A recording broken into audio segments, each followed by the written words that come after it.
Hello everyone, मेरा नाम है प्रशांत पारासरी और आप देख रहे हैं डिकोड यूपीपीएससी। आज हम एंशिएंट हिस्ट्री की जो अपनी सीरीज चल रही है उसमें वर्धन वंश के बारे में पढ़ेंगे। इससे बनने वाले सभी क्वेश्चंस को और आने वाले वनडे एग्जाम्स में सभी क्वेश्चंस को कैसे कैसे बनाए जाते हैं उन क्वेश्चंस को देखेंगे। इंपॉर्टेंट क्वेश्चंस को मैंने बाद में रखा है, तो सभी इंपॉर्टेंट क्वेश्चंस को देखें और एनालाइज करें। इससे बनने वाले सभी क्वेश्चंस को हम यहाँ पर एनालाइज करेंगे। वर्धन वंश, सबसे पहले हम वर्धन वंश की बात करें तो कोई भी राजा है या कोई भी वंश है, उसकी लड़ाइयाँ होती हैं, उसके बारे में थोड़ा जानना है, हमें उसके वंश के बारे में जानना है। तो हमें जब ये सब जानना है, उससे पहले उसकी स्थिति क्या है उसके बारे में जानेंगे। उसके आस पड़ोस के राजा कौन कौन से हैं उनके बारे में जानेंगे, उसके दोस्त कौन से हैं उनके बारे में जानेंगे, उनके मित्र या उनके दुश्मन कौन से हैं वो जानेंगे। इतना ही जानने के बाद हमारा ये चैप्टर कंप्लीट हो जाएगा। ठीक है, उससे पहले मैंने आपको यहाँ पर एक लोकेशन टाइप से दी है, ये मैप में आप दर्शा सकते हैं। दर्शने के बाद आप बहुत अच्छे से इसको समझ जाएंगे। ठीक है, सबसे पहले बात करते हैं हम वर्धन वंश की। जिस वंश की हम बात कर रहे हैं वो वंश है यहाँ का, पंजाब प्रांत का। ठीक है, जिस समय वर्धन वंश आ रहा था, वर्धन वंश से पहले गुप्त वंश था। गुप्त वंश के लास्ट राजा विष्णुगुप्त थे, जो कि पूरे साम्राज्य को चलाने में समर्थ नहीं थे, या कह सकते हैं कि वो अयोग्य थे। तो जब वो नहीं चला पा रहे थे, तो जो अलग अलग जगह, जैसे मान लो वो राजा थे पाटलिपुत्र के, अब वो अलग अलग जगह, जैसे कि यहाँ का कोई सामंत होगा, यहाँ का कोई सामंत होगा, यहाँ का कोई सामंत होगा, ये सामंत अपनी शक्ति का विस्तार कर रहे थे। इससे क्या हुआ, ये सामंत जब विस्तार करने लगे तो ये खुद को राजा घोषित करने लगे। इसके बाद हम देखते हैं कि यहाँ के एक राजा हैं पुष्यभूति। ये क्या करते हैं, अपने आप को अपना राजा बताने लगते हैं। यहाँ पर यूपी और बिहार में उसी समय समकालीन, जिस समय यहाँ ये होते हैं उसी समय यहाँ पर एक मौखरी वंश चल रहा होता है। ठीक है, बंगाल में एक शासक होता है शशांक, जिसका वंश होता है गौर वंश। यहां लिख लेना, शशांक जो है वो गौर वंश है, गौर वंश से। ठीक है, और असम, यहां पर असम में कामरूप वंश होता है, यानी कि इसे कामरूप शासन। असम का पुराना नाम भी कामरूप ही है। ठीक है, और इस एरिया में चालुक्य वंश होता है। ठीक है, इस एरिया में चालुक्य वंश। अब जो मैं बता रहा हूं वो इंपॉर्टेंट बात यह है कि पंजाब के एरिया में ये होता है अपना वर्धन वंश, यूपी और बिहार में मौखरी वंश होता है, कामरूप यानी कि असम में होते हैं, और शशांक, ये एक राजा है शशांक, गौर वंश से संबंधित है और ये बंगाल के शासक हैं। ठीक है, मालवा के शासक हैं देवगुप्त, और चालुक्य अलग हैं अपने इधर। ठीक है, यहां पर मैंने दो नामों को रेड किया है, शशांक और देवगुप्त। यहां बताना यह है कि शशांक और देवगुप्त आपस में दोस्त हैं। ठीक है, अगर एक दोस्त पे दूसरे आंच आएगी तो दूसरा दोस्त आएगा यहाँ पर। ठीक, मैं आपको एक पूरे इस वंश की कहानी एक समरी में बता दे रहा हूँ, उसके बाद इंपॉर्टेंट पॉइंट्स को लिखा दूंगा। सबसे पहले हम देखते हैं कि हमारे थानेश्वर के जो राजा हैं पुष्यभूति, इनका एक बेटे होते हैं प्रभाकर वर्धन। ठीक है, प्रभाकर वर्धन के, मैं आपको इसे एक कहानी के रूप में बता रहा हूँ अभी। ठीक है, उसके बाद इसके इंपॉर्टेंट पॉइंट्स और नोट्स लिखा दूंगा मैं। अभी एक कहानी सुन लीजिए। पुष्यभूति का एक बेटे होते हैं प्रभाकर वर्धन। ठीक है, प्रभाकर वर्धन के दो बेटे और एक बेटी होती है। एक बेटे का नाम है राज्यवर्धन, बेटे का नाम है हर्षवर्धन, और इनका बेटी का नाम है राजश्री। यहां पर पॉइंट ये है जो याद रखने वाले हैं कि प्रभाकर वर्धन के बेटे का नाम राज्यवर्धन, हर्षवर्धन और राजश्री। राजश्री का विवाह यूपी के कन्नौज के एक राजा होते हैं ग्रह वर्मा, उनसे कर दिया जाता है। ठीक है, ध्यान रखने वाली बात है, ग्रह वर्मा से इनकी विवाह कर दिया जाता है। लेकिन ग्रह वर्मा की लड़ाई इनसे मालवा के देवगुप्त से हो रही होती है, मालवा के देवगुप्त से चल रही होती है। देवगुप्त ग्रह वर्मा को मार देते हैं। आप पॉइंट समझना, देवगुप्त ग्रह वर्मा को मार देते हैं, लेकिन राजश्री जो कि राजवर्धन की बहन है, यानी कि राजवर्धन यहाँ के राजा होते हैं, तो राजवर्धन अपनी बहन, अपने जीजाजी की जो मृत्यु का बदला लेने के लिए राजवर्धन देवगुप्त को मार देते हैं। अब देवगुप्त का दोस्त शशांक है। मैं आपको एक समरी बेस में बता रहा हूं जो कि आपको एक बार में याद हो जाएगी। ठीक है, राजश्री के पति को देवगुप्त मार देते हैं, राजवर्धन इनका बदला लेने के लिए देवगुप्त को मार देते हैं, और शशांक देवगुप्त का बदला लेने के लिए राजवर्धन को मार देते हैं। अब राजवर्धन खत्म हो गए और राजश्री यहां से विधवा हो गई हैं, तो इस पर राज में बैठेंगे हर्षवर्धन, जो कि 16 साल के हैं, और 606 ईस्वी में 16 साल पे गद्दी पर बैठेंगे। आप देखेंगे कि एक 16 साल का लड़का, जिस पर दो ऑप्शन होंगे जिसके पास, कि अपनी बहन को बचाए या फिर अपने भाई का और अपने जीजा जी का बदला ले, तो वह ये काम दोनों एक बार में कर लेता है। जैसे करता क्या है, वह जाकर शशांक को मार देता है। हर्षवर्धन दोनों का बदला लेने के लिए शशांक को मार देता है। और एक कहानी के अनुसार समझ में सुनने में आता है कि जब राजवर्धन को मार दिया जाता है तो इनकी बहन राजश्री जंगल में भाग जाती हैं, और जंगल में जब भाग जाती हैं तो उन्हें ढूंढने के लिए एक हर्षवर्धन एंड टाइम पर जाते हैं। जैसे हीरो की एंट्री होती है ना, ऐसे ही कि वो सुसाइड करने ही वाली होती हैं और हर्षवर्धन जाकर उन्हें बचा लेते हैं। आपको मेरी कहानी अच्छी लगी होगी तो सब्सक्राइब कर दें चैनल को, ऐसे ही मैं आगे कहानियाँ भी सुनाऊंगा, ठीक है। और हमारा ये हिस्ट्री का लगभग चैप्टर कंप्लीट हो गया। अब मैं इसके इंपॉर्टेंट पॉइंट्स और नोट्स लिखा दे रहा हूं, ठीक है।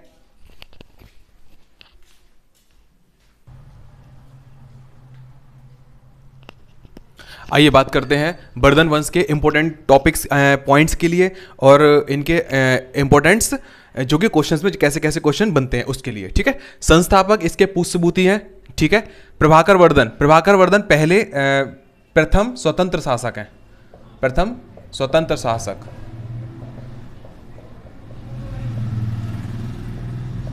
ठीक है। यहां ये याद रखना है, प्रभाकर वर्धन प्रथम स्वतंत्र शासक हैं। प्रभाकर वर्धन के 3 बच्चे होते हैं। पहला राजवर्धन, हर्षवर्धन छोटे हैं, राजश्री उनकी एक बेटी है। राजश्री का विवाह गृहवर्मा के साथ होता है, जो कि मौखरी वंश से संबंधित है। मौखरी वंश मतलब यूपी और बिहार वाला, ठीक है।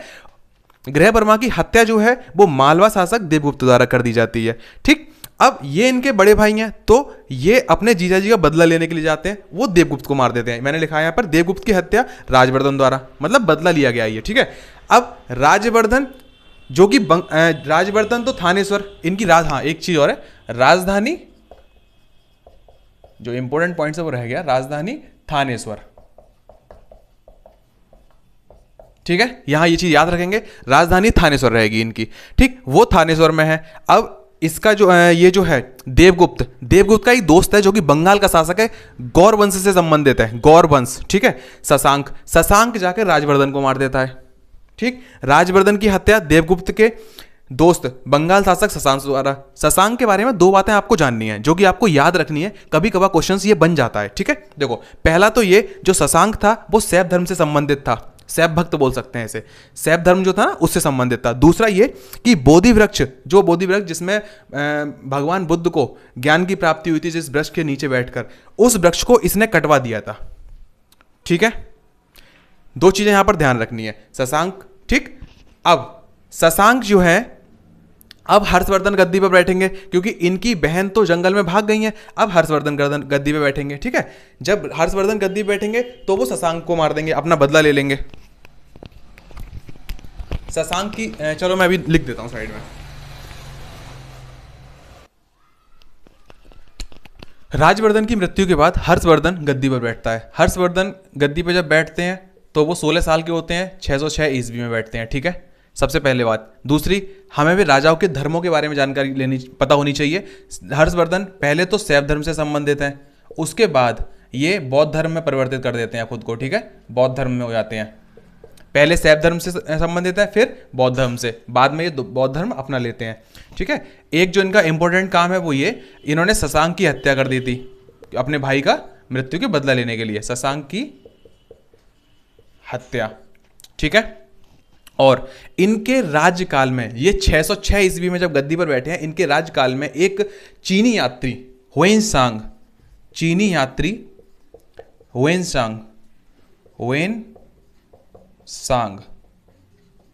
इनके राज्य में घूमने आया, जिसने एक बुक लिखी है जिसका नाम है CU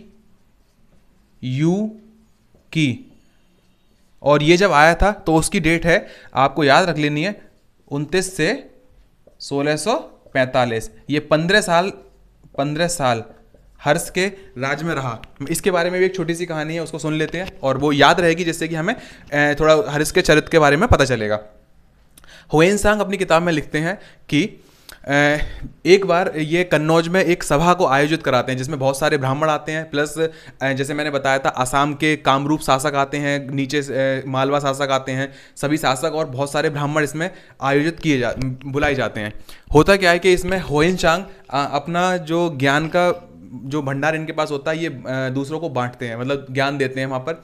और उनकी जो शास्त्रार्थ करने के लिए एक टाइप से चैलेंज भी देते हैं कि हाँ शास्त्रार्थ किया जाए मुझसे, लेकिन वहाँ इनसे लोग जल जाते हैं और सब लोग ऐसा एक षड्यंत्र रचने लगते हैं हुइनसांग को मारने के लिए। लेकिन इसकी खबर जो है हर्षवर्धन को पता चल जाता है। हर्षवर्धन सीधे सीधे एक बार बोल देते हैं कि हुइनसांग को अगर एक खरोंच भी आती है तो उसकी गर्दन उतरवा दी जाएगी, मतलब कि उसकी गर्दन काट दी जाएगी, ठीक है। लेकिन वो लोग एक अचानक वहाँ पर एक टावर होता है कन्नौज में मिड में, उस टावर में आग लग जाती है और वो लोग हुइनसांग को ना मारकर हर्षवर्धन को मारने का षड्यंत्र बनाने लगते हैं। इससे हर्षवर्धन को बहुत ज़्यादा बुरा लगता है और वो लगभग 500 पंडितों को, मतलब 500 ब्राह्मणों को वहाँ पर कैद करवा लेते हैं और कुछ को कैद कर देते हैं और कुछ को मृत्यु की सजा दे देते हैं। मतलब ये कि हर्षवर्धन को जितना सीधा इतिहास में बताया जाता है उतने सीधे हर्षवर्धन थे भी नहीं, ये बताने का मेरा मकसद था यहाँ पर, ठीक है। ये जो मैंने समारोह की बात की, हुइनसांग जो है 6th समारोह में एंट्री करी है, 6th समारोह में एंट्री करी है, ठीक है, समारोह में प्रवेश। इससे पहले 5 समारोह और हो चुके हैं, ठीक है, पहली। और इनका जो एक इंपॉर्टेंट पॉइंट बनता है वो ये, हर्षवर्धन ने जो राजधानी थानेश्वर में थी, मैंने जैसे बताया था आपको, ये इंडिया है और ये भारत का हम एक नक्शा एक बना ले रहे हैं, ठीक है। तो थानेश्वर इधर पंजाब के एरिया में था, ठीक है, और ये था कन्नौज।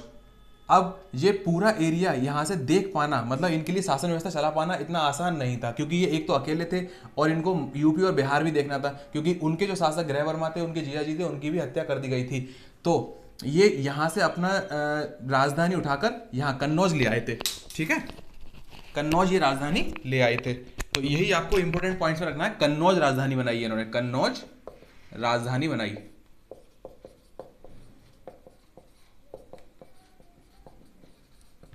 आपको मैं बता दूं, एक भी क्वेश्चन ऐसा नहीं होगा जो आपका इस चैप्टर का बाहर जाएगा या फिर किसी भी चैप्टर का बाहर जाएगा। मैं आपके लिए बहुत ही अच्छा सिलेबस लेकर आ रहा हूं, या बहुत अच्छा कंटेंट, बस ये है कि व्हाइट बोर्ड पर ला रहा हूं। बहुत अच्छा कंटेंट है, कोई दिक्कत नहीं है। बाहर सिलेबस बाहर जाने की उम्मीद है बिल्कुल जीरो है, ठीक है। और इसके बाद मैं कम से कम हर चैप्टर से 50 से 100 क्वेश्चन, मतलब 50-70 क्वेश्चन इंपॉर्टेंट क्वेश्चंस लेकर आऊंगा, एक सीरीज लेकर आऊंगा। आप सब्सक्राइब कर लें चैनल के लिए, वो सीरीज बहुत इंपॉर्टेंट होगी, इंपॉर्टेंट क्वेश्चन ही लेकर आऊंगा उसमें, ठीक है।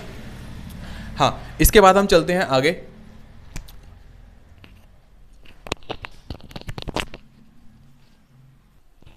हर्षवर्धन को 2 उपाधियां भी मिली हुई हैं। इसको पहली उपाधि मिली हुई है शिलादित्य, और दूसरी परम भट्टाकर। मैं आपको बता दूं, ये बहुत ज़्यादा इंपॉर्टेंट नहीं आते हैं उपाधियां। अब अगर आती हैं किसी की तो वो मुगल सल्तनत की या सल्तनत काल की इनकी आती हैं, लेकिन प्राचीन भारत से बहुत ज़्यादा उपाधियां पूछा जाना बंद सही कर दिया है, ठीक है। इसमें अगर इंपॉर्टेंट क्वेश्चन बनता है तो ये चीनी यात्री से बनता है, प्लस कन्नौज वाला बनता है, ठीक है।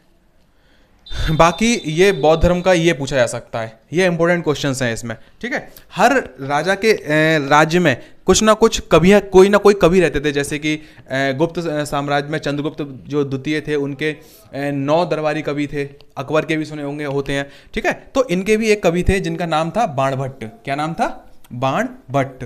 उनके बारे में थोड़ा सा जान लेते हैं। इनके दरबारी कवि का नाम है बाणभट्ट, बाणभट्ट, ठीक है। इन्होंने 2 किताबें लिखी हैं, पहली है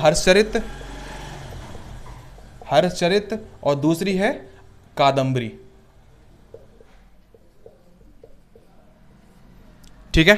2 किताबें इन्होंने लिखी हैं, हर्षचरित और कादंबरी। हर्षचरित में क्या विषय वस्तु है? विषय वस्तु का मतलब है कि इस बुक में क्या लिखा गया है। इसमें हर्ष के बारे में लिखा गया है, तथा हर्ष के बारे में साथ साथ इन्होंने अपने बारे में भी इसमें लिखा हुआ है, हर्ष के बारे में तथा बाणभट्ट के खुद के बारे में भी इस बुक में लिखा हुआ है, ठीक है। हाँ, और ऐसा कहा जाता है, एक लाइन है जो कि हर्ष के बारे में बहुत ज़्यादा फेमस है, वो ये कि हर्ष की तलवार में जितना दम था उतना उनकी कलम में भी था। तो हर्ष ने भी खुद 3 किताबें लिखी हुई हैं, हर्ष के द्वारा खुद 3 किताबें लिखी हुई हैं। उनका नाम है रत्नावली पहला, दूसरा है प्रिय दर्शिका और तीसरा है नागानंद। मैं आपको बता दूं, बहुत अच्छा कंटेंट दे रहा हूं, 3-4 बुक्स का सम्मेलन, मतलब 3-4 बुक्स को मिलाकर इसमें कंटेंट दे रहा हूं। बिल्कुल चिंता ना करें, बस आप इसको चाहे नोट्स बना लें, चाहे रट लें, चाहे कैसे भी कर लें। इसको वीडियोस को 3-4 बार देखेंगे तो हो जाएगा आपका, ठीक है। बाहर कहीं कुछ नहीं जाना है, बस इसके बाद प्रैक्टिस सेट मारने हैं और कुछ नहीं करना है, ठीक है। ठीक, हाँ, नागानंद ये आपकी 3 किताबें हर्षचरित के द्वारा लिखी गई हैं, लेकिन कुछ कवि ऐसा भी बोलते हैं कि ये किताबें हर्षचरित ने खुद ना लिखकर, क्योंकि वो हर्षवर्धन ने खुद ना लिखकर एक दूसरे इंसान थे जो कि माधव नाम है इनका, उनके द्वारा लिखाई गई हैं। पर ऐसा हो भी सकता है और ऐसा नहीं भी हो सकता है, लेकिन उसके बस एक नाम याद रख लेना, माधव। वो साधक, लोगों क्या नाम है यार, हाँ, धावक नाम है उनका, जिनके द्वारा ये बुक्स लिखाई गई थी, धावक, ठीक है। अब कुछ लोग तो ये कहते हैं कि इनसे लिखाई गई हैं, कुछ लोग ये कहते हैं, मतलब एक बुक में ये लिखा हुआ है कि इनके द्वारा लिखी गई हैं, ठीक है। अगर आपको जैसा क्वेश्चन आए आप आंसर दे सकते हैं, देने में सक्षम भी हो जाएंगे। आप प्रॉपर वीडियोस को देखते रहें, कोई दिक्कत नहीं आएगी, ठीक है। आगे मैं बात करता हूँ, वो कहाँ गया,